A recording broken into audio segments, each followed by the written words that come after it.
फ़िलॉसफ़िकल practice की जब हम बात करते हैं तो इसका मतलब होता है कि फ़िलॉसफ़ी का, दर्शन शास्त्र का वो भाग जिसे हम प्रयोगात्मक रूप से अपने जीवन में प्रयोग कर सकते हैं।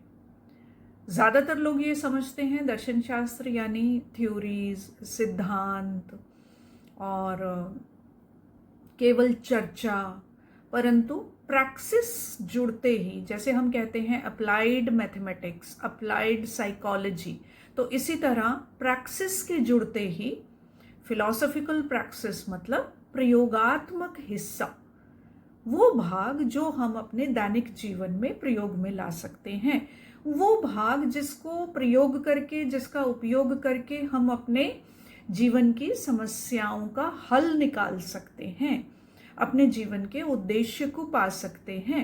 तो फिलॉसफिकल प्रैक्टिस जो है एक तरह का अप्लाइड फिलॉसफी है।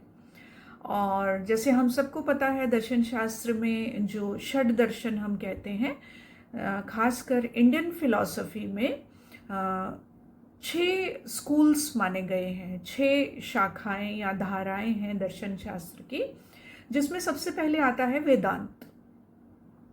और वेदांत का जो प्रयोगात्मक हिस्सा है, जो प्रयोग करने लायक चीज़ें हैं, हालांकि जो पूरा वेदांत है जो हम उपनिषद पढ़ते हैं, प्रस्थानत्रयी पढ़ते हैं, तो उसमें से बहुत से गहरे रहस्य हमें मिलते हैं, पर एक आम आदमी के लिए उसमें से क्या ऐसी चीज़ें निकाली जा सकती हैं जो वो डेली प्रयोग कर सकता है। तो वेदांत को अगर हम ले, सबसे पहली शाखा भारतीय दर्शन की षड दर्शन में से वेदांत को लें, तो वेदांत का प्रयोगात्मक हिस्सा जो सबसे पहले बात आती है वो है श्रवण, मनन और निधिध्यासन। पुराने समय में आपको पता है सुन के ही शिक्षा ग्रहण की जाती थी। ऋषि या गुरु बोल रहे हैं और शिष्य केवल उसको सुन रहे हैं। उस समय लिखित कुछ भी ऐसा नहीं रखा जाता था। तो सबसे पहला है श्रवण, सुनना, ध्यान से सुनना, प्योर लिसनिंग, डीप लिसनिंग। तो इसको हम अपने जीवन में प्रयोग कर सकते हैं for getting true knowledge, deep knowledge. दूसरा आता है मनन, श्रवण मनन। मनन यानी किसी भी चीज को आपने सुन तो लिया, अब अपनी बुद्धि से आप उस पर चिंतन मनन करें। आपके भीतर कई क्वेश्चंस उठेंगे। जरूरी नहीं है कि आप अपने टीचर की हर बात से सहमत हो।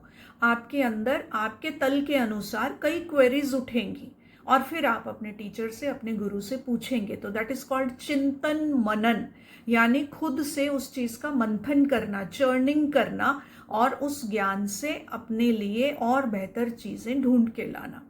तो मनन, मनन में आपका अपना अनुभव भी साथ में ऐड हो जाता है, अपनी प्रज्ञा भी ऐड हो जाती है और आपकी इंक्वायरीज, आपकी क्वेश्चनिंग निकल के आती है।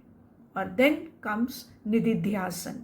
निधिध्यासन मतलब जो भी अब मैंने सुना है, जो भी मैंने चिंतन मनन किया है और जो भी मुझे उसका निष्कर्ष मिला है, सारांश मिला है, अब उसको मैं व्यवहार में लाऊंगा, उसको मैं प्रयोग में लाऊंगा। कई बार जब आप ज्ञान को सुन तो लेते हैं, उसको समझ भी लेते हैं, चिंतन मनन भी कर लेते हैं और आपको ऐसा लगता है कि ये बात आपको पूरी समझ में आ गई, पर जब आप उसको अपने जीवन में प्रयोग करते हैं तो कभी कभी रिजल्ट्स वैसे नहीं आते जैसी कि आपको अपेक्षा थी। रिजल्ट्स कुछ हटके आते हैं और आपको लगता है कि अरे ये सिद्धांत तो गलत है, ये मेरे लिए तो इसने काम नहीं किया।